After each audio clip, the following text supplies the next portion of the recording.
사람이 한 권의 책이 되고 마을이 하나의 도서관이 되는 성북 사람책 도서관 팟캐스트. 마을에서 활동하는 우리들의 이야기를 통해 세상을 바라보는 편견과 고정관념을 깨뜨리고 서로의 경험을 통해 지식을 공유하는 시간으로 채워갑니다.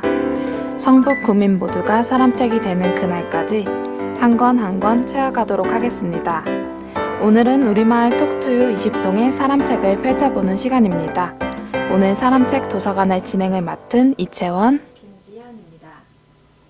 벌써 날짜는 11월에 접어들고 내년을 대비한 다이어리와 달력들이 슬슬 보이기 시작했는데요. 날씨도 조금씩 추워지고 벌써 연말이구나 하는 생각이 들다 보니 올해 어떻게 보냈나 문득 돌아보게 되더라고요. 올해 저에게 가장 큰 이슈는 사람책 도서관 진행을 하게 된 게 아닌가 싶어요. 덕분에 절대 할 기회가 없을 거야 라고 생각했던 팟캐스트도 진행해보고 새로운 사람들도 만나고 그들의 이야기도 들으면서 그들이 몸담고 만들어가는 세상을 간접적으로나마 경험할 수 있었던 것 같아요. 동시에 느낄 수 있었던 건 우리 모두가 우리 나이 때 느끼는 감정들이나 고민들은 결은 달라도 어느 정도 비슷하다는 거였어요.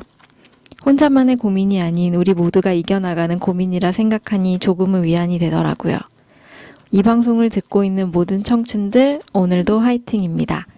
오늘의 첫 곡 타블로 에릭남 갈란트의 Cave Me In 듣고 오시겠습니다.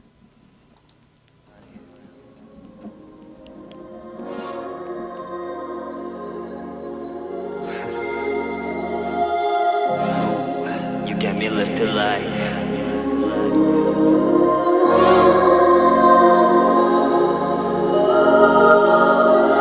Let's go. These flies on my window, a winner's and a losing game. Dip, duck, roll, and hover. They barely see a season change. Wow, you and me live like birds on a power line. Heads spinning and our fingers bright. God bless those northern lights and our own devices, babe. Entropy multiplies. Clocks ticking and I'm mortified. 'Cause in the back of my mind, back of my hemisphere, baby, I want you to cave me in. So maybe I won't have to admit it. Maybe I want you to cave me in. So maybe I won't ask to forget it. Oh, no, no. Love has either got you over heels or overdosed. It's got you off your feet or on your toes. It's got you out your seat or in your place. It's got you digging it or your grave. Love has got you mad about or just about mad. Got you in a crush or it's got you in a crash. What used to make your heart sing a hit, sing a smash, will make you wanna hit, wanna smash everything that you had into pieces. But love becomes clear when it pieces. What you couldn't see and hear during pieces. Why your heart becomes ears in two pieces. Yeah. Gravity makes wonders, but all does it doesn't seem to wait. Float like clouds on water, waves across an open plain. 'Cause you and me live like birds on a power line. Hands slipping and our fingers fried. God bless those northern lights and our own devices, babe. Entropy multiplies. Clocks ticking and I'm mortified.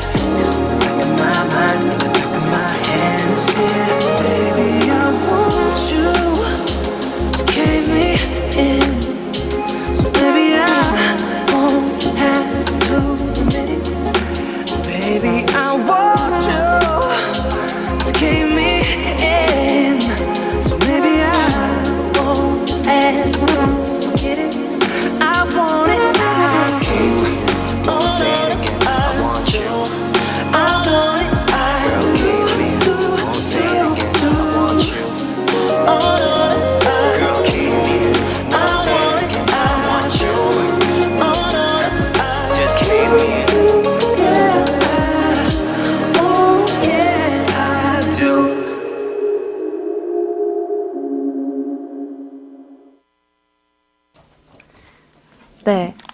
에릭남 타블로 갈란트의 케이프 미인 노래 듣고 오셨습니다.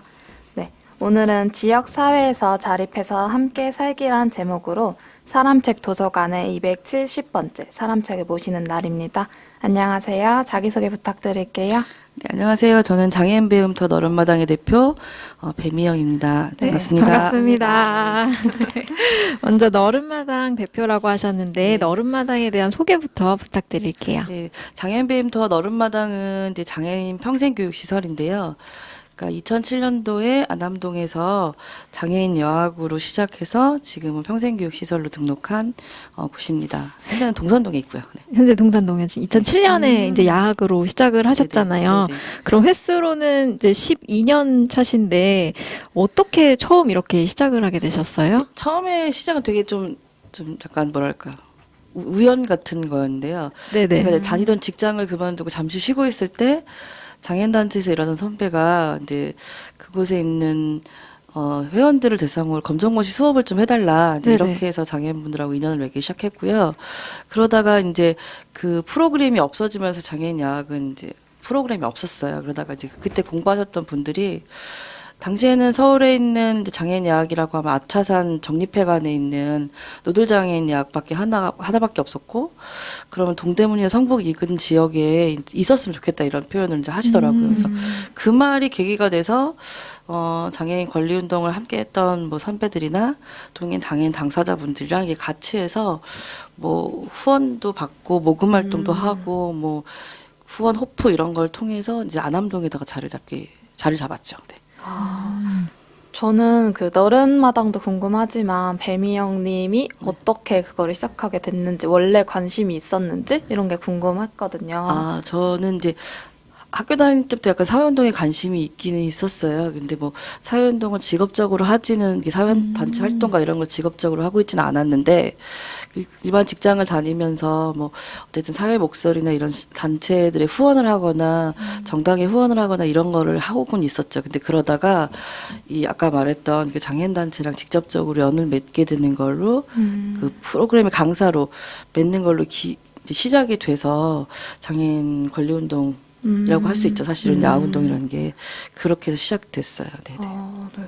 처음에는 이렇게 후원을 받으시면서 시작을 하신 거죠. 네네. 처음에는 되게 지금 왔다 가셨겠지만 네.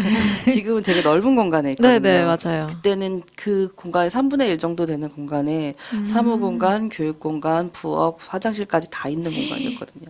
그러니까 굉장히 작은 곳이었고 또 반면에 그래서 약간 아득함만도 있긴 있었어요. 그래서 근데 왜냐면 금전적으로 여유가 없다 보니 큰 곳에서 시작하기 어려웠고요. 근데 이제 대부분 다 이제 개인들이 5,000원, 10,000원씩 후원해 주시는 걸로 했고, 이제 공모 사업으로 뭐 검정고시 강사 선생님이나 교재를 마련하는 것을 이제 했죠. 그러다가 이제 차츰차츰 성북구청에서 조금 지원을 해주시기 시작하고, 근데 이제 이쪽으로 오면서 동선동을 이사 오면서 서울시 교육청에 학교 형태의 장애인 평생교육시설로 등록을 해서 이제는 서울시청, 서울시 교육청에서 지원을 받고 있습니다. 제가 잘은 모르지만 시작하실 때는 한 10년, 12년 정도 전인데 그때는 더 후원받기가 더 어려웠을 것 같아요. 관심이 많이 없고 그렇지 않았을까요?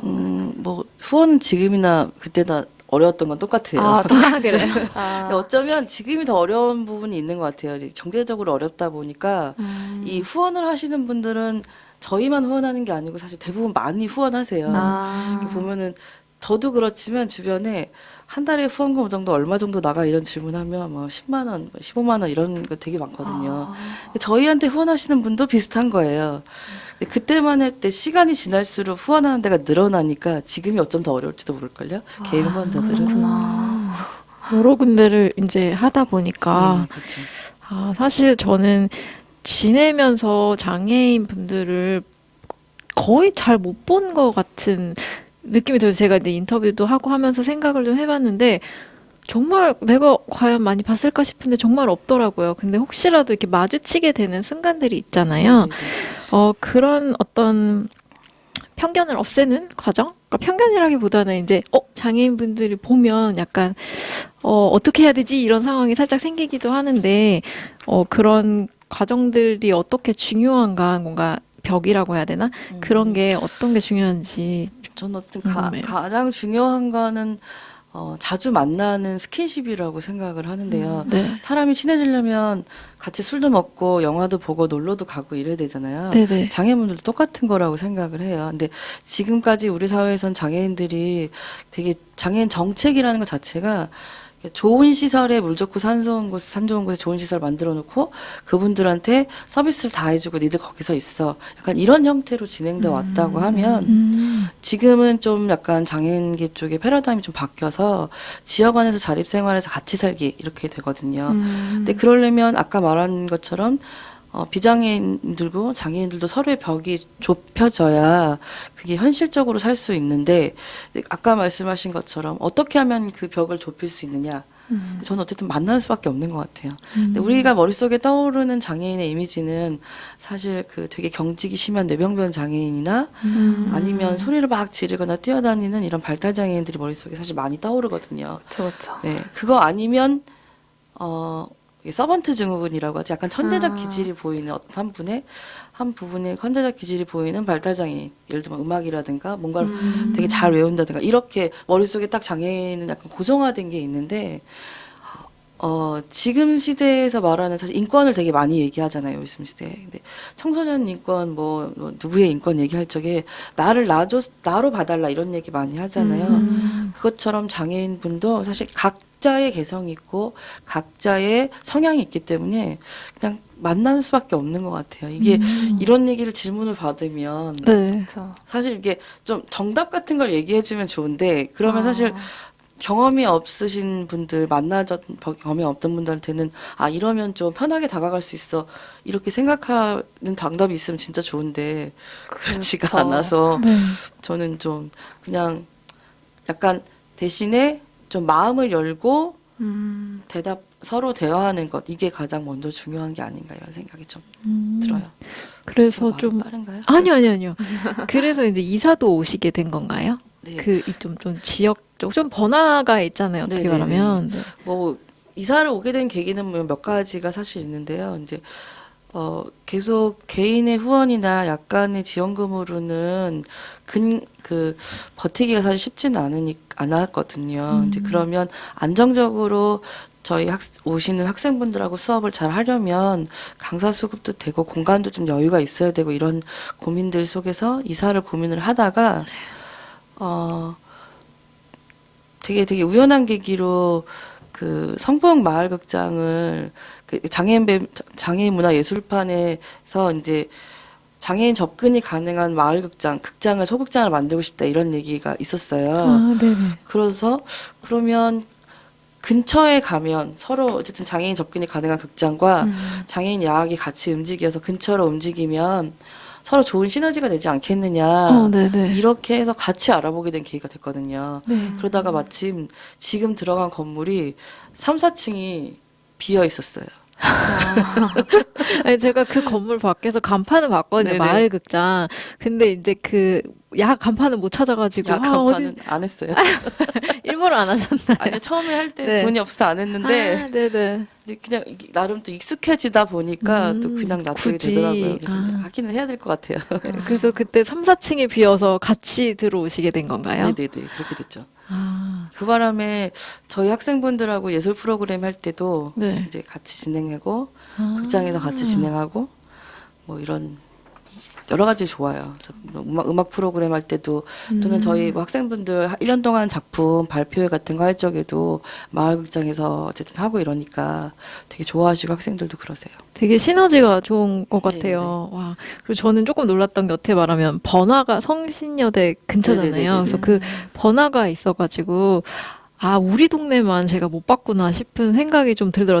저희 동네 진짜 뭐가 없거든요. 그래가지고 이제 장애인분들이 거기 이제 왔다 갔다 하시면서 뭐 먹을 거나 뭐 소소한 화장품이라던가 이런 거 사기가 되게 좀 좋은 동네라는 생각이 좀 들기는 했어요. 이사를 가게 된 계기 중에 몇 가지 중에 사실 가장 중요한 게 그거였어요. 왜냐면 휠체어 타고 오시는 장애인분들 저희는 꽤 많은데 이분들이 물론 이제 뭐 다른 교통수단을 이용할 수도 있지만 지하철을 이용할 때는 지하철에서 너무 멀면 네. 좀 그렇고 그다음에 건물에 당연히 이제 휠체어 타고 오시니까 엘리베이터가 있어야 될 거 아니에요. 네네. 근데 그러다 보니 지하철에서 너무 멀지 않은 곳, 엘리베이터 있는 건물. 근데 성북구가 생각보다 엘리베이터 있는 건물이 많지 않아요. 아, 건물 자체예요. 네네. 그리고 건물에 엘리베이터가 있다고 하더라도 왜 한 네다섯 개의 계단이 있고 엘리베이터가 있는 곳들이 꽤 많아서 그런 데는 다 의미가 없잖아요. 네네. 그렇죠. 그러다 보니까 그런데 여기는 딱 1층에서 바로 들어갈 수 있고 솔직히 엘리베이터가 조금 작긴 하지만 엘리베이터에 바로 연결되고 더군다나 되게 좋게도 신축이고 아, 맞아요. 지하철하고 건물이. 가깝고 막 네, 반짝반짝하더라고요. 그런데다가 막 그 번화가 있으니까 우리 학생분들이 왔다 갔다 하실 적에 필요한 물건도 사고 그래서 맞아요. 아, 이런 걸로 너무너무 좋겠다. 음. 근데 가장 걸림돌은 이제 임대료였죠. 그렇지만 아무리 생각해도 여러 가지를 고민해도 거기만한 곳이 없어서 좀 무리가 되더라도 처음엔 들어갔어요. 네. 임대료를 감수하더라도 네네네. 어떻게 말하면 공간도 되게 넓더라고요. 그래서 네네네. 좀 어떻게 말하면 쾌적하기도 하고 네네. 건물도 약간 반짝반짝하기도 저 건물 하고. 새 거라서 끈적끈적해요. 한번 가보고 싶네요. 네, 오세요 언제든지. 네, 그렇게 막 사람들이랑 이제 보면서 익숙해지고 사실 그렇게 계속 다니시다 보면 그 거리를 지나시는 분들도 점점 익숙해지고 눈에도 익게 되잖아요. 그렇죠.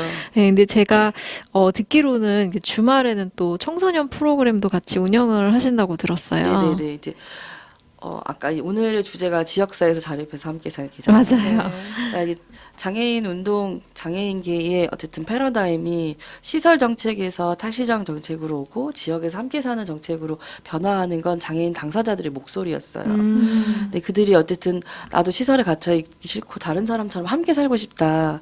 그런데 아까도 말했지만 재미있는 건 우리의 머릿속에 있는 장애인은 뇌병변 장애인. 그러니까 예전의 표현으로 하면 뇌성마비 장애인. 그리고 약간 이상한 소리를 내고 막 뛰는 발달 장애인. 이렇게 이제 두 가지 부류로 많이 이제 생각을 하는데 아니면 뭐 시청각 장애인. 눈이 안 보이거나 귀가 안 들리거나. 그렇게 생각을 하는데 그분들이 되게 재밌는 거 휠체어 타는 분은 이제 조금 익숙해지기 시작했어요. 사람들이. 그런데 발달 장애를 갖고 있는 분들은 학교를 다니다 보니까 학생 때는 주변에 다른 어른들하고 주변에 다른 사람들하고 접근할 수 있는 기회가 별로 없는 거예요. 그런데 고등학교를 딱 졸업하고 나면 갈 데가 별로 없잖아요. 집에 있게 되는 거죠. 집에 있게 되면 물론 활동 지원 선생님이 오시거나 아니면 이제 어머님이랑 같이 있다고 하더라도 동네를 결국 다닐 수밖에 없는데 어느 날 등치가 산만한 장애인이 소리를 막 지르면서 뛰어다니면 동네 사람들 사실 적응하기 어려운 거예요. 네, 그래서 그렇죠. 그걸 적응하는 시간이 너무 오래 걸리는 거죠. 적응을 못하진 않겠지만 시간이 네네. 너무 오래 걸리는데 그거를 좀 한 살이라도 어릴 때 같이 만나고 아 발달장애 갖고 있는 사람이 이럴 수 있겠구나라는 거를 알게 되면 이 친구들이 고등학생들이 졸업해서 성인이 되고 그래서 지역사회에서 그 사람들을 만났을 때, 그러니까 자기가 만났던 장애인이 아니지만 다른 장애인을 만났을 때도 아 이럴 수 있겠구나 이런 열린 마음으로 좀 볼 수 있지 않을까 이런 생각으로 이제 시작했고요. 그런 생각을 사실 갖고 있었지만 막상 딱 하기는 쉽지 않잖아요. 그쵸. 네. 이제 하게 된 계기가 성북구 마을 만들기 사업을 통해서 주말 프로그램 딱 계획해서 처음에 시작을 했어요. 그래서 처음에 그거 할 적에도 좀 재밌었어요. 왜냐면 마을 그 면접 같은 걸 보잖아요. 공모 사업을 하면. 아, 네. 근데 이게 좋은 프로그램인지는 알겠는데 왜 마을 만들기 사업이냐. 왜 여기가 왜 마을이 잘 모르겠다. 뭐 이런 얘기를 하셔갖고 되게 속상하기도 했거든요. 근데 그게 이제 왜냐면 마을은 사실 모든 걸 포함하고 있잖아요. 장애가 그쵸. 있던, 네. 장애가 없던 여성이건 남성이건 노인이건 어린이건. 근데 그 안에서 약간 독립된 존재처럼 섬처럼 존재하고 있는 이 사람들을 같이 품을 수 있는 방법을 찾아보자라고 말한 건데 그게 마을이 안 보인다고 말하면 도대체 생각하는 마을은 무엇인가 이런 고민도 사실 했었죠. 그래서 뭐라고 대답하셨어요? 그랬죠. 이 사람들이 섬처럼 존재하는 이 사람들이 함께 살게 하려면 서로 익숙해져야 되고 스킨십이 필요하지 않겠냐. 더 이상 무엇이 필요하냐. 이제 이런 얘기를 했었죠, 사실. 그래서 이제 공모 사업이 되고 네. 이제 시작을 하시게 되셨는데 그럼 청소년들을 어떻게 찾았어요? 다 지원을 받았나요?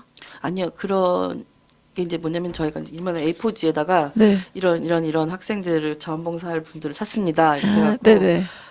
그땐 5개인가 6개 고등학교 앞에 가서 전단지를 나눴어요. 와. 뭐 용무고등학교, 공동고, 성신여고, 한성여고, 홍익사대부고. 네네. 그래서 나는 송익사대부고는 사실 더군다나 언덕이어서 힘들었어요. 거기 정말 힘들죠. 네, 그래서 이렇게 학생들한테 나눠줘서 자원봉사 어쨌든 시간이 필요한 친구들이 있잖아요. 이제 그런 친구들을 이제 공약을 하기 시작해서 막 나눠주니까 연락이 오기 시작하더라고요. 그래서 처음에는 그렇게 해서 시작했고 두 번째 해부터는 먼저 했던 친구들이 학교에서 자율 동아리 방식으로 만들어서 같이 연계해서 지금 하고 있어요. 네. 되게 신기하고 되게 뿌듯하고 막 그런 네, 순간이었던 것 같아요. 맞아요. 그래서 그 친구들이 벌써 4년째, 5년째 같이 하고 있거든요. 와. 그렇구나. 그럼 지금까지도 계속 주말에 그렇게 네, 네. 하고 있어요? 한 달에 한 번에서 2번 정도 하거든요. 2번을 목표로 하지만 사실 고등학생들이 시험 기간이기 때문에 맞아요. 그래서 그때는 이제 한 번 정도 하고 이렇게 해서 하니까 고등학교를 졸업하고도 오는 친구들 있어요. 자기가 시간 될 때 주말 프로그램이 이제 같이 오더라고요. 재밌기도 하고 어렵기도 하고 이러니까 사실 전 재미없으면 안 할 것 같거든요. 저라도. 네네. 사실 그 청소년들이 저도 청소년 때 한번 그런 장애인분들과 함께 하는 캠프를 해본 적이 있는데 네네. 사실 처음에 갔을 때는 굉장히 좀 당황스러웠어요. 내가 네. 이분들을 어떻게 대해야 할지에 대해서 아예 무지한 상태였으니까 혹시 청소년들이랑 함께 할 때 그런 부분에서 어려운 점이 있었을까요? 시작할 때 꼭 오리엔테이션을 하는데요. 뭐 네, 사실 오리엔테이션을 하다 보면 약간 장애인식 개선 교육 같은 느낌이 들 때가 있어요. 또 장애인권 교육 이런 느낌이 들 때가 있거든요. 근데 그런 것도 사실 어느 정도 포함을 하고 있지만 오리엔테이션에서 제일 중점적으로 하는 얘기는 이제 그거 같아요. 설명해주고 물어봐줘라.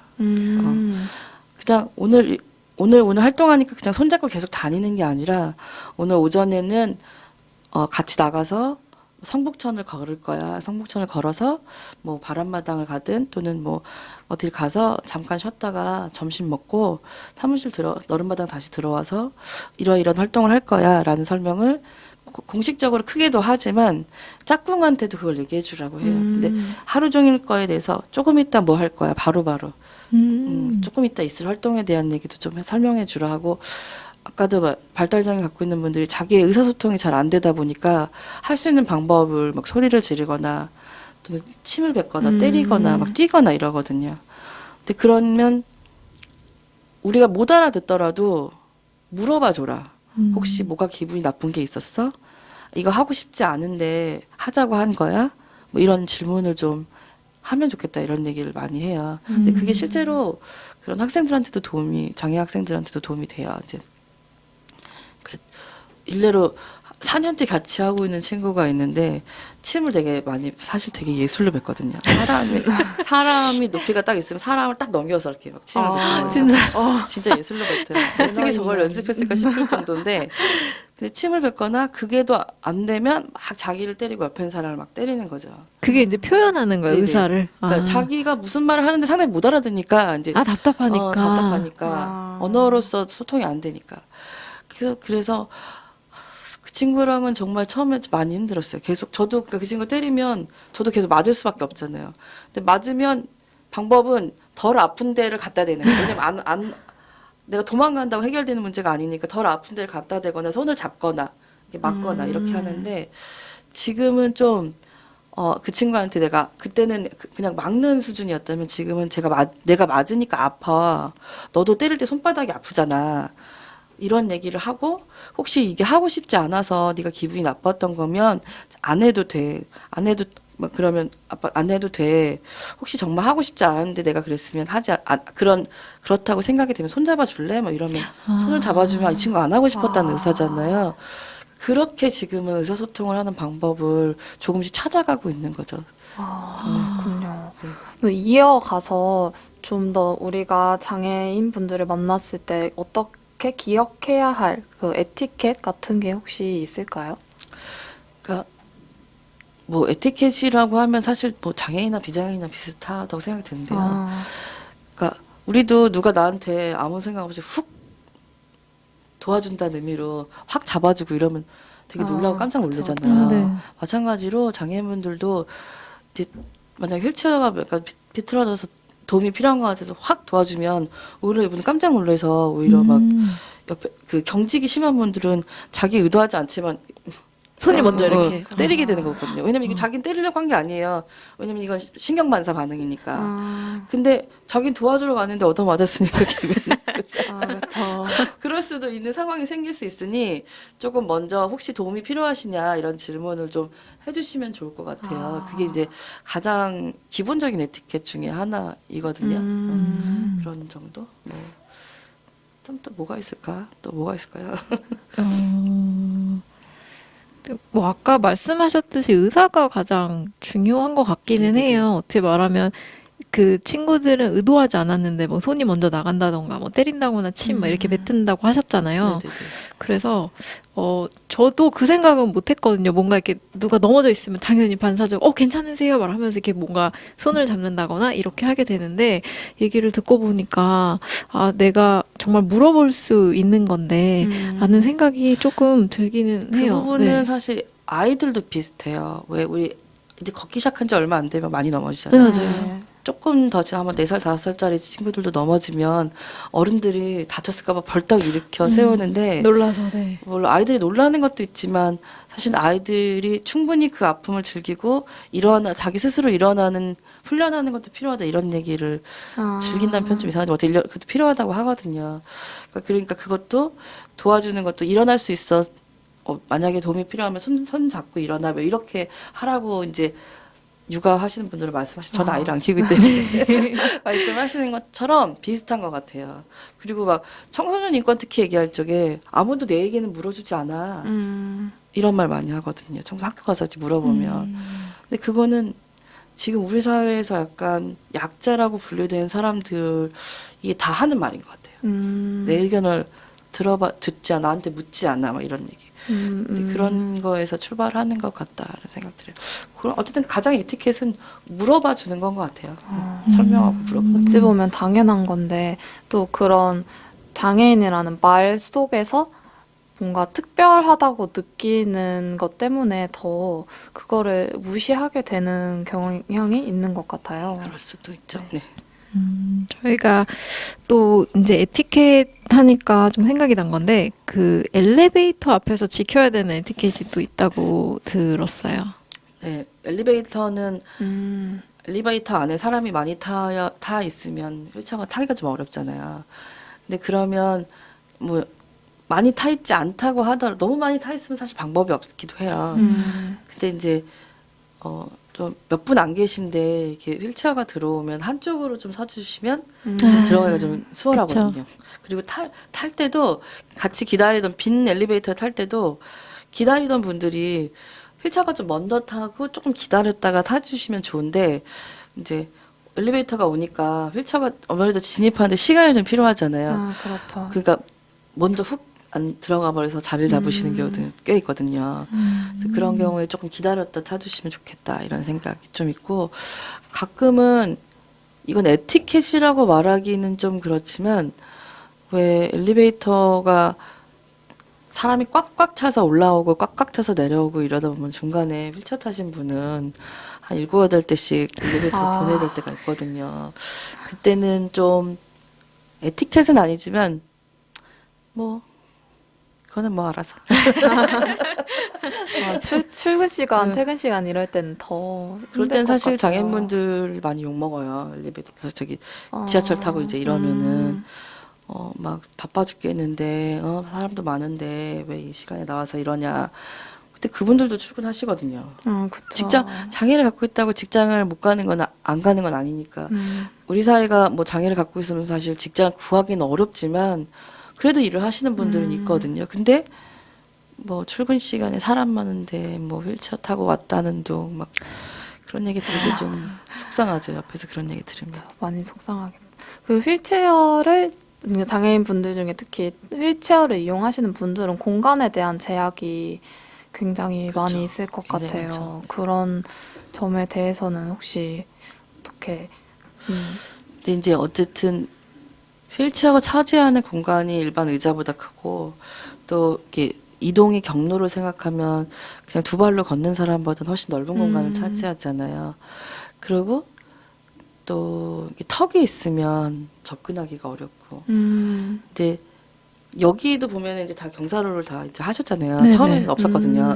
맞아요. 네, 처음에는 없었거든요. 근데 그런 얘기를 이제 많이 하고 이랬었는데, 그러니까 지역에서 저희 동네가 제가 있는 너른마당이 있는 동네가 사실 1층에도 접근이 가능한 식당이라도 하는 게 별로 많지 않아요. 네. 근데 대부분 다 턱이 뭐 2개 이렇게 있으면 경사로를 설치하는 것도 사실 쉽지 않아요. 단차를 줄이는 이렇게 경사를 놓는 것도 경사가 너무 급하니까 휠체어 어차피 접근 못 하거든요. 그래서 이제 그런 것 때문에 뭐 주민참여 예산 사업이라든가 이런 걸로 그 가능한 것만이라도 좀 단차를 좁힐 수 있는 경사로를 좀 설치하면 어떻겠느냐 뭐 이런 것을 제안해 보기도 하고 했었는데 때로는 이제 그 부분을 이해를 못 하셔서 아, 이제 왜 개인이 영업하는 데에 그런 걸 설치해 줘야 되냐 이런 얘기 하시는 분들도 있어서 좀 속상할 때가 있었죠. 작년에도 사람책에 여기 사람책 도서관에 장애인 관련해서 운동을 하시는 분이 나왔었거든요. 그때는 네. 경사로가 여기 없었어요. 그래서 여기도 문제가 있다. 세상의 모든 곳에 휠체어가 진입할 수 없는 곳은 없어야 한다라고 말씀을 하셔가지고 딱 요맘때였거든요. 작년 요맘때. 그때 그 방송 나가고 경사로가 만들어졌나요?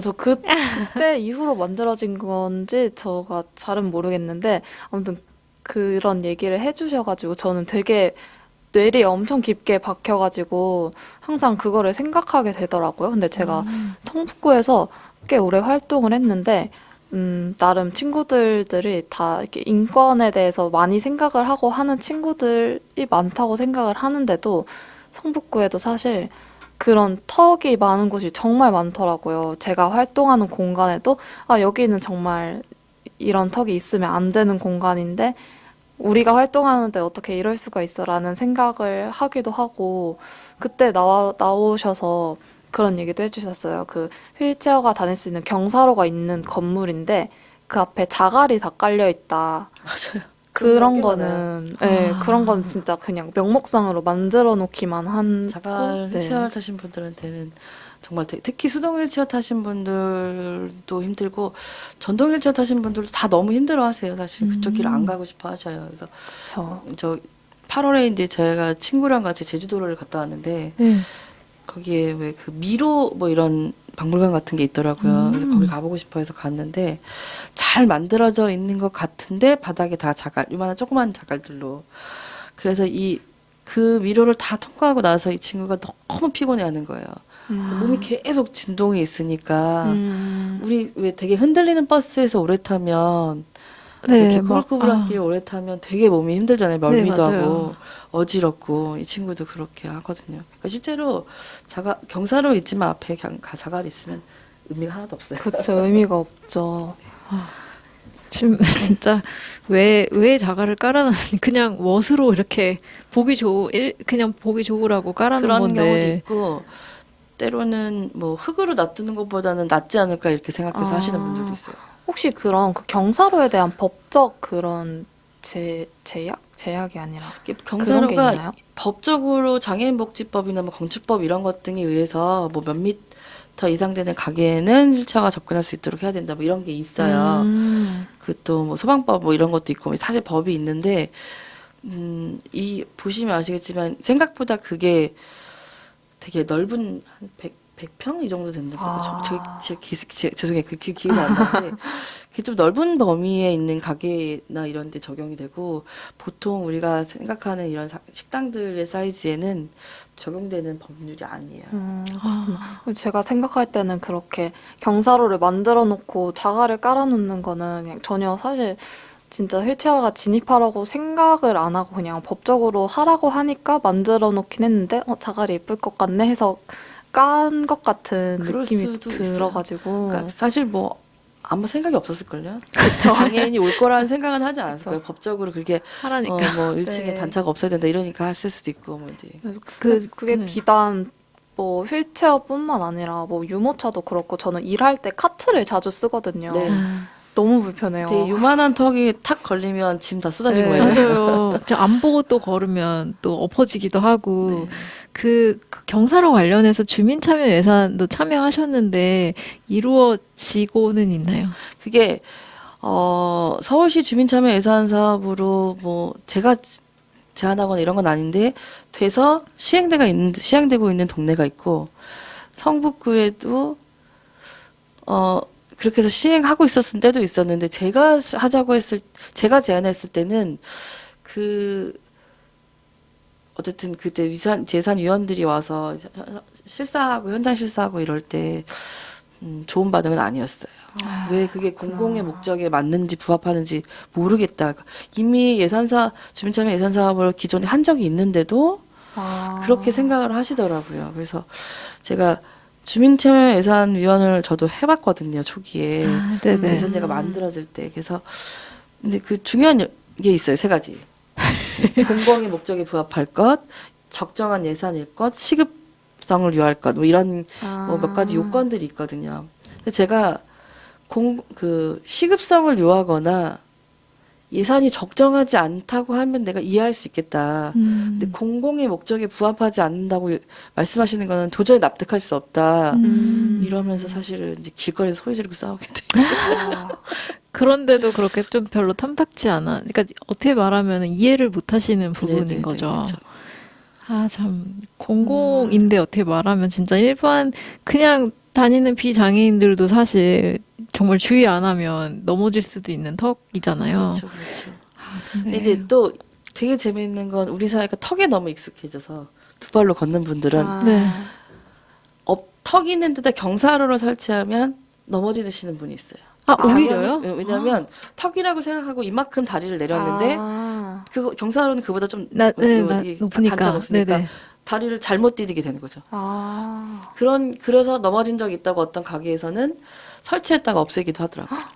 그래서 왜 그러는지 이해를 못 하겠어요. 그러니까 그거는 조금 처음에 주의하게 하시고 이러면 익숙해지면 할 수 있는데 그런 경우도 있었어요. 정말 이런 게 좀 법적 제재 뭐 이런 거라기보다는 인식이 정말 중요한 것 같다고 네, 느껴요. 맞아요.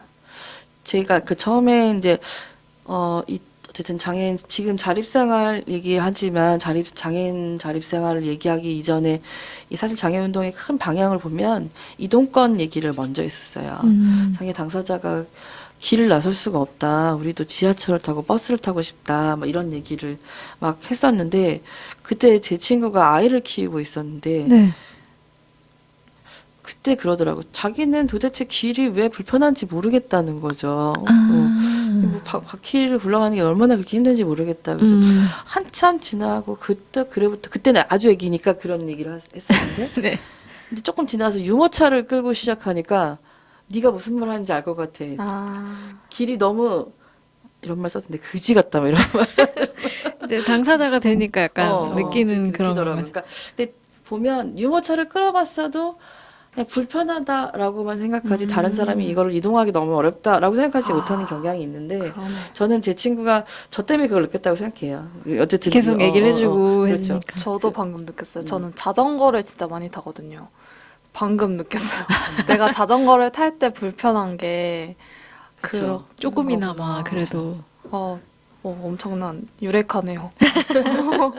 아무튼 그런 것들이 어쨌든 뭐 지하철에 엘리베이터를 만들자, 그다음에 뭐 버스에 저상버스, 휠체어 경사로를 만들자 이런 것들을 했던 장애운동 역사가 지금에 이제 있던 거죠. 사실 특히 이제 저상버스 같은 경우는 제가 이제 만들어 놓고 휠체어를 이용하는 친구들이랑 가끔 같이 타면서 아 정말 좋아. 친구들이랑 같이 버스 탈 수 있으니까 정말 좋아. 이 정도 수준이었어요. 처음에는. 그러다가 한 3년 전쯤에 제가 무릎이 너무 아파서 계단을 오르내리기가 너무 힘든 거예요. 그래서 이제 버스를 타고 내리는 게 너무 힘들어서 한번 심호흡을 하고 타고만 이제 이랬었거든요. 근데 이제 저상버스가 오면 이게 단이 낮잖아요. 네. 그렇죠, 그렇죠. 자리를 많이 안 올려도 되니까 편한 거예요. 그래서 아. 차 몇 대 보내고 저상버스 타고 이런 경험을 갖고서 제가 이제 학교나 또 이제 인권교육하고 이런 자리에 이제 있을 때 얘기를 이제 하니까 특히 이제 그 어르신들하고 만나는 자리에서 제가 그 얘기를 하니까 어르신들이 자기도 그렇다고 다 얘기하셔. 공감하시면서. 그러더라고요. 전 또 이렇게 반성을, 저는 버스를 1시간 반씩 타고 다니거든요. 그래서 저상버스가 의자가 딱딱해요. 그쵸. 그래서 엄청 불편하다고 생각을 많이 했거든요. 근데 또 저는 이렇게 그게 불편하게 맞는 것 같아요. 그러니까 다른 사람도 편하고 휠체어 탄 사람도 편할 수 있는 방법을 찾아야지. 어. 휠체어가 이용할 수 있게 했다고 해서 다른 사람이 불편한 의자에 앉게 하는 건 잘못된 거라고 생각해요. 저는 그거는 갑자기 왜 저상버스의 의자는 딱딱할까요? 그러게요. 왜지? 버스에서 굳이 왜 물어봤나? 딱딱하게 만들었을까? 그러면 다음 질문으로 한번 넘어가 볼게요. 11년 동안 저희 너른마당에 이제 몸 담고 계셨잖아요. 뭐 햇수로는 12년 차지만 이제 너른마당을 처음 시작했을 때랑 지금이랑 조금 달라진 면이 있을까요? 그러니까 너른마당을 처음 시작했을 때에는 어쨌든 장애인 교육권에 대한 이야기를 이제 하면서 학교 공부를 하지 못했던 장애 성인들에게 교육이 필요하다. 이제 이런 의미로 장애인 야학이 만들어졌고 그러다 보니까 주요하게는 이제 학령기 수업, 뭐 검정고시 필수 수업이라고 말하는 국영수, 사과, 막 이렇게 그런 수업을 중심으로 이제 하게 되죠. 근데 지금은 너른마당 수업으로만 보면 이제 그 수업 플러스 문화예술교육 프로그램을 같이 하는 거죠. 예를 들면 뭐 도자기, 미술, 그다음에 또 약간의 신체 활동을 위한 뭐 춤을 추기도 하고요. 춤 수업을 하기도 하고 그다음에 뭐 요가 이런 프로그램을 이제 하고 있어요. 수업의 내용으로는 이제 그렇게 변화가 되고 그 세월 동안 사실 장애 정책도 변화가 되면서 저희도 그거에 맞는 고민을 이제 하게 돼요. 왜냐면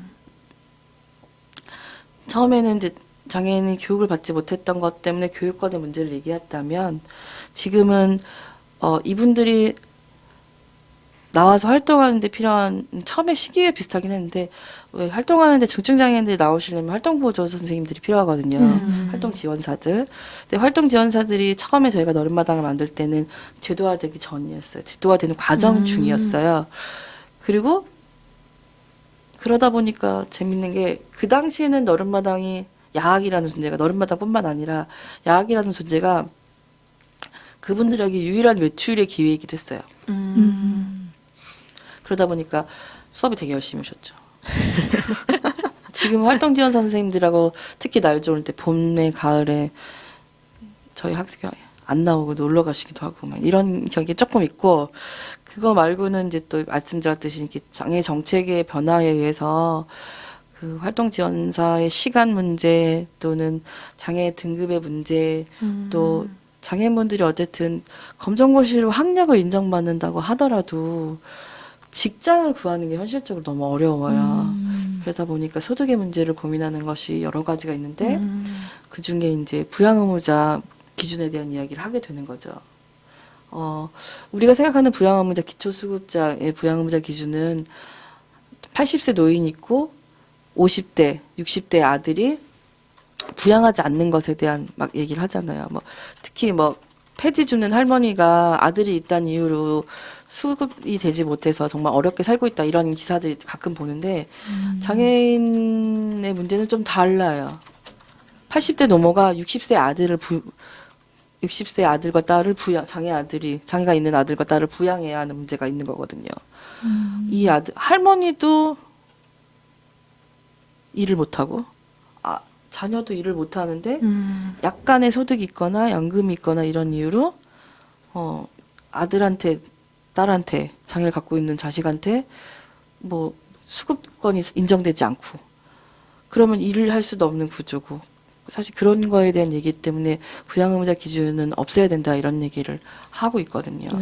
어떻게 말하면 약간 사각지대인 그죠. 느낌이네요. 있는 부분이 많아서 우리가 생각보다 그 수급권에 사각지대 있는 분이 많다고 그러거든요.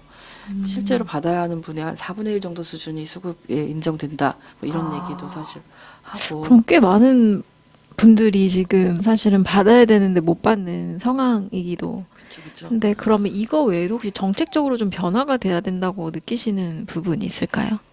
그러니까 이제 아까 말했듯이 뭐 장애 등급제가 없어진다거나 네, 네. 폐지돼야 된다 이런 얘기. 그러니까 장애 쪽에서 지금 크게 얘기하고 있는 것이 한 3가지, 4가지 정도 되는데 그 중에 하나가 장애 등급제 폐지. 장애 등급제 같은 경우는 사실 사람에게 등급을 매겨서 1급은 어디까지 서비스를 해줄게, 2급은 어디까지 혜택을 줄게 이런 건데 되게 행정 편의주의라고 저희는 계속 얘기를 해요. 근데 또 그러면 간혹 오해하시는 분들이 있어요. 장애 등급제를 폐지하면 그러면 뭐 사실 곁으로 티도 안 나는 6급 장애인들한테도 뭐 다 혜택을 줘야 되는 거냐. 아, 등급제가 폐지되면. 뭐 그런 얘기를 네. 하시는 분이 있거든요. 사실 그런 걸 요구하는 건 아니거든요. 그러니까 나에게 맞는 혜택, 나에게 맞는 서비스를 국가가 제공해야 되지 쓸데없이 1급이니까 다 받을 수 있고 2급이니까 못 받고 이렇게 하지 말자라고 얘기하는 건데 그걸 좀 오해하시는 부분들이 좀 있죠. 근데 약간 그런 것도 있어요. 지하철 공짜로 탄 부분에 대한 이거는 아무래도 받았던 혜택을 없어지는 거잖아요. 아, 그런 부분에 대한 얘기 하시는 분들도 있어요. 아, 지금은 장애인분들은 공짜로 지하철을 타세요? 네네네. 아, 이제 그런 부분이 등급제가 폐지되면 이제 그런 것도 없어지는. 없어지냐 이렇게 생각하시는 분들 있는 거죠. 그거는 아. 알 수 없거든요. 아, 사람의 어떻게 말하면 개인 맞춤으로 변화가 되는 거니까. 네네네네. 그렇죠. 그런 것도 있고 그다음에 처음에 얘기했지만 장애인분들이 우리나라의 정책이 대체적으로 산 좋고 물 좋은 곳에 근사한 시설 지어놓고 니네 거기서 잘 살아 우리가 잘 지원해줄게 아. 이런 형태가 이제 시설 정책이라고 하면 지금은 이제 지역에서 함께 사는 내 친구와 동료로서 함께 사는 패러다임을 바뀌고 있으니까 시설을 없애라 이런 얘기를 이제 많이 하고 있죠. 그래서 사실 시설에서 자립 체험홈 뭐 자립주택 이런 형태로 시설에 탈시설하셔서 지역에 살고 있는 분들도 지금 꽤 늘어나고 있어요. 근데 이제 아직 정책적으로 이제 조금 덜 받쳐주고 있죠. 정책의 의지는 예산으로 반영되는 거거든요. 그렇죠. 행정 쪽에서는 또 이렇게 세분화시켜서 하면은 또 굉장히 싫어하잖아요. 그렇죠, 그렇죠. 그 개인 맞춤형이라는 게 사실 행정 쪽에서 더 힘을 써야 하는 맞아요, 부분이니까 그래서 이렇게 등급이나 뭐 이런 식으로 하는 것 같은데 좀 투쟁을 많이 해야 되는 부분인 그렇죠. 것 같아요. 저도 네. 기사에서 보니까 등급제가 폐지가 뭐 내년부터 될 거다라는 식으로 순차적으로 한다곤 하는데 뭐 예산이 준비가 돼야지 제대로 하지 않냐라는 또 얘기도 있더라고요. 맞아요. 그래서 참 쉽지 않은 그런 것 같아요. 그렇죠. 특히 이제 장애 등급제, 부양 의무제, 뭐 시설 정책 폐쇄 이거는 사실 저희가 장애 단체가 5년 정도를 광화문 역사에서 농성을 했었거든요. 그래서 작년에 농성을 접을 때 이제 보건복지부 장관하고 약속을 한 게 뭐냐면 이제 실제로 탈시설하기 위해서 실제로 장애 등급제를 폐지하기 위한 그걸 목표로 두고 TF 위원회 이런 것들을 마련해서 같이 이야기하는 테이블을 만들자. 이제 그렇게 해서 그 위원회를 만드는 걸 약속을 받고서 이제 농성을 접고 실제로 네. 위원회가 만들어져서 활동을 하고 있지만 어쨌든 장애단체 쪽에서는 여전히 예산이 동반되지 않는 거는 사실 의미가 없지 의미가 없죠. 않느냐 네. 그런 얘기를 하고 있는 그렇죠. 거죠. 실제적으로 폐지가 아니다 이런 얘기를 하는 거죠. 이게 사실 예산이고 법이고 이런 거 중요하지만 그런 게 마련이 되기 위해서 뭔가 사회 전체적으로 인식 자체가 올라가 있으면은 그런 걸 마련하기 위해 힘을 쓸 것 같은데 맞아요. 그게 안 되는 부분이 너무 아쉬운 부분인 것 같아요. 그런 것 같아요. 저희가 사실 중간에 아까 추천곡을 받았었잖아요. 아, 네네. 근데 제가 너무 말이 많았죠. 아닌 게 아니라 정말 근데 다 주옥 같은 얘기들이어가지고 네. 차마 끊고 노래를 들을 수가 없었어요. 네, 저희가 오늘 이렇게 추천곡 없이 이렇게 스트레이트로 온 것도 또 처음이에요. 그래요? 너무 어떡하지? 아, 아니, 아니에요. 어떻게 저희는 너무 좋아요. 네, 네, 맞아요. 사람책의 목소리로 더 사람책 도서관에 채우면 훨씬 좋고요. 네, 벌써 거의 끝나갈 시간이 다 돼가지고 네네. 저희가 오늘 너무 중요한 얘기 많이 들었는데 벌써 마무리할 시간이 돼가지고 혹시 앞으로 너른 마당의 계획 같은 게 있을까요? 그 참 어려워거든요. 너무 어려운 질문을. 사실 이제 너른마당은 지금 장애인 정책에 대한 패러다임을 저희 학생들하고 함께 공유하는 게 되게 중요해요. 그래서 예를 들면 장애 등급제 폐지에 대한 이야기도 하고 뭐 부양의무제 폐지, 뭐 시설정책 폐지에 대한 얘기를 같이 하면서 지금 또 하나 얘기하고 있는 것 중에 하나가 공공일자리 1만 개를 만들어라 이런 얘기를 하거든요. 왜냐하면 저희 학생들이 공부를 했지만 실제로 어디 가서 일할 수 있는 곳이 없으니까 공공일자리를 만들어라 이런 얘기를 하는데 공공일자리가 그럼 뭐냐? 뭐 예를 들면 장애인이 아까 말했듯이 지역에서 함께 살려면 서로 장애인에 대한 이해가 되어야 되는데 서로 준비가 되어야 되는 장애인이고 네네. 비장애인들고 그러니까 그들에게 장애를 이해시킬 수 있는 이런 교육을 할 수 있는 거를 장애 당사자게 하게 하자. 그리고 아까 말했듯이 시설 같은데 접근하기 어려운 거 사실 비장애인의 눈으로 보면 놓치는 것들이 굉장히 맞아요. 있거든요. 진짜 많아요. 장애인 당사자가 그런 모니터링을 해서 실태 조사를 해서 할 수 그런 것들을 체크할 수 있게 하자. 그걸 일자리로 만들어라. 또는 시설에서 나와서 자립생활을 하다 보면 어쨌든 사회에 익숙하지 않은 분들이 있으니 사실 심리적으로도 어렵고 뭐 실질적으로도 하기 어려운 부분들이 분명히 있으니 먼저 타을시설에서 저립하고 있는 분들이 좀 동료 상담이라든가 이런 걸 통해서 심리적인 지지를 하고 멘토 역할을 할 수 있도록 그걸 일자리로 만들어 달라 이런 얘기를 많이 하거든요. 근데 너른마당도 마찬가지로 학생분들이 그런 거에 같이 이제 발 맞춰서 그런 뭐 예를 들면 자신 스스로 인권 교육을 할 수 있는 장애 인식 교육을 할 수 있는 당사자가 되거나 또는 직업을 만드는 어떤 직업 교육을 하는 시설로서도 같이 발맞추거나 이런 것들을 같이 고민을 하고 있어요. 근데 이게 예를 들면 동네에서 바리스타 교육을 한다고 해도 어느 한 곳에 딱 직업 학교를 만들어서 이것도 되게 중요하지만 예를 들면 바리스타 교육을 한다 그러면 우리 동네 너른마당에 있는 동네에 커피숍에서 뭐 1명, 2명을 교육을 받더라도 일주일에 한 번만 교육을 받더라도 손님 가장 없는 시간대에 물론 사장님이랑 얘기가 잘 돼야 되겠지만 손님이 잘 없는 시간대에 뭐 잠깐 교육을 받는 방식 더 긴 시간 더 뭐 1년, 2년 받아야 한다 하더라도 그렇게 하는 게 오히려 지역의 사람들하고 함께 그 자체가 사실은 스킨십하는 시간이고 그쵸. 알아가는 시간이니까 그렇게 할 수 있는 공간으로서 너른마당이 지역에서 같이 이렇게 성장하면 좋겠다 이런 생각을 갖고는 있는데 얼마나 현실적으로 될지는 잘 모르겠어요. 그게 왜냐면 일하는 사람의 부담도 되게 많거든요. 실제로 그분들을 모시고 나가야 되기도 하고 그런 사장님들하고의 뭐 컨택 또는 협상, 협의 이런 것들을 다 문제 만들어내야 되니까 그게 사실은 생각보다 많이 어려울 수도 있다 이런 생각은 하지만 그게 사실은 정말 동네에서 자립해서 살아가는데 근본이 되는 어떤 활동이 아닐까. 맞아요. 그런 그런 생각을 생각이 이제 해요. 네. 들어요. 어떻게 말하면 우리 마을 카페에서 그렇게 하게 된다면 정말 어떻게 말하면 이사를 간 이유도 그중 하나잖아요. 그냥 그쵸. 동네 사람들이랑 마주치면서 같이 더불어 살고 저는 취지는 되게 좋은 것 같은데 얼른 현실화가 좀 됐으면. 열심히 노력하겠습니다. 네, 저희 정말로 이제 마무리할 시간인데요. 이제 공통 질문이 좀 몇 가지가 있는데 일단 추천해주고 싶은 책을 여쭤봐야 될 것 같아요. 제가 추천해주고 싶은 책은 이제 제가 사실 책을 잘 안 읽는 사람이라서 되게 고민 많이 했는데 제 친구들하고 인사하실래요라는 책이 있어요. 조봉준 작가의 그게 이제 지금은 합본으로 나왔는데 되게 예전에 한 15년 전, 20년 전에는 책이 2권으로 나왔었거든요. 부제를 달고서 하나는 오후 4시의 평화, 하나는 제 친구 천사가 어쩌고 갑자기 생각이 안 나네. 부제를 달고 나왔는데 이분이 이제 세계를 여행하시면서 특히 인도를 여행하면서 이제 인도를 여행하면서 만났던 친구들에 대한 책을 쓴 거예요. 근데 그 책을 읽고 있으면 꼭 인도가 아니라도 나도 어딘가로 떠나서 여행을 하면 이런 친구들을 만날 수 있을 것 같다. 이런 생각이 다시 들게 해서 되게 좋더라고요. 그래서 저 책을 참 좋아하게 됐어요. 그래서 이제 오후 4시의 평화. 제 닉네임을 잘 쓰거든요. 그래서 제가 닉네임으로 오후 4시의 평화를 썼더니 너는 오후 4시가 평화롭냐, 나는 전쟁 같다, 뭐 이런 말도 하시기도 하고 너무 그랬었죠. 네. 궁금한 책이네요. 꼭 읽어보도록 하겠습니다. 네, 그 다음은 저희 사람 책도 추천받고 있어요. 내가 이제 네.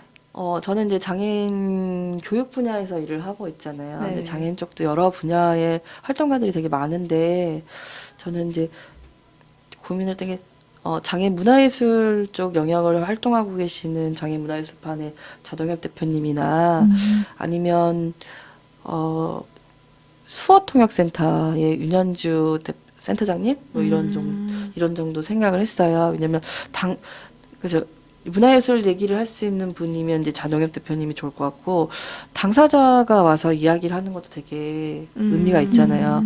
근데 수어통역센터의 센터장님은 이제 청각장애인이시다 보니까 이게 라디오 프로그램에서 약간 고민이 되긴 하는데 뭐 그렇게 하거나 아니면 장애인 자립생활센터에서 활동하고 계시는 뭐 서기현 소장님이나 이용교 소장님 정도 휠체어 타시는 분들이니까 두 분은 아마 좀 어렵지 않을까 싶긴 하지만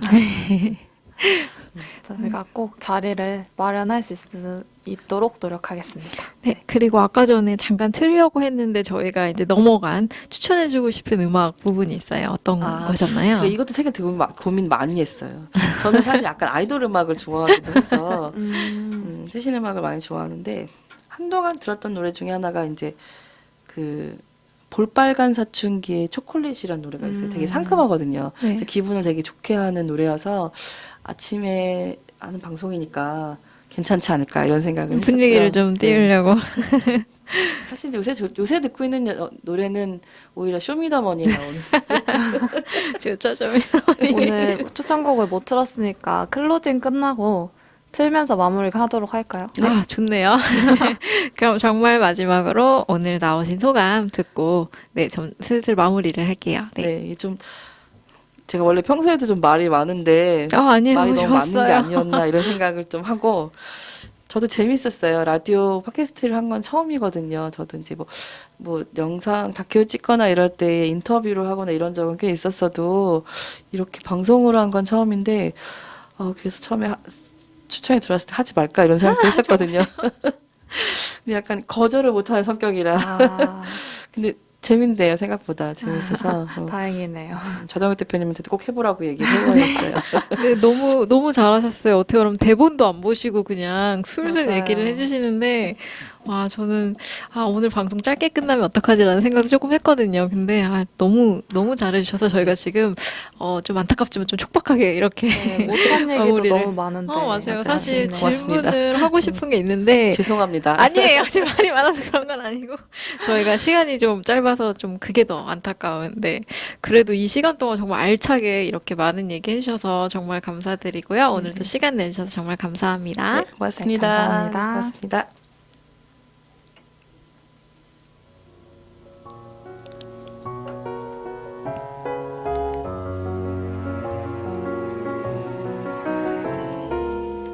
이렇게 한 권의 사람책이 사람책 도서관에 꽂혀지게 되었고 여기 담긴 소중한 이야기는 사람책 도서관 팟캐스트를 통해 언제든 다시 읽어보실 수 있습니다. 더불어 사람책과의 만남은 여러분들의 요청에 따라 성북구립도서관에서 만남의 자리를 마련하도록 하겠습니다. 듣고 계신 여러분들을 이 자리에 모시는 그날까지 성북 사람책 도서관이 나아가겠습니다. 감사합니다. 이 팟캐스트는 성북구청, 성북문화재단 도서관본부, 성북마을 미디어지원센터와 함께합니다.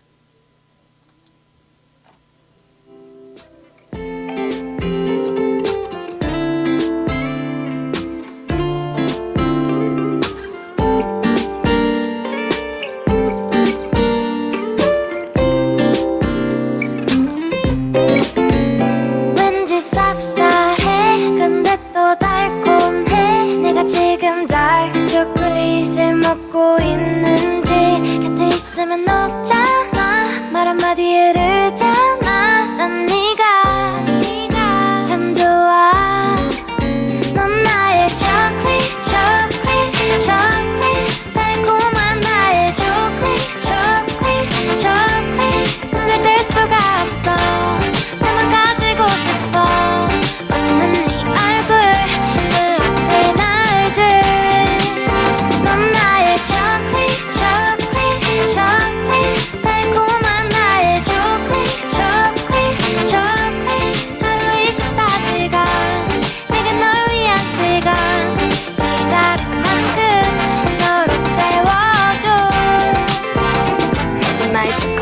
꿈처럼 사라지려 해 날 보고 웃어는 웃음은 녹아 너에게 달래 하는 것도 잠시 보면 볼수록 어찌나 아픈지 Do you feel now 오늘도 나만 나 하고 싶던 게 할 수 없는 것이 돼버려 중독된 것처럼 자꾸 널 찾아 맘이 계속 그리 깜잖아 왠지 쌉쌀해 근데 또 달콤해 내가 지금 달 초콜릿을 먹고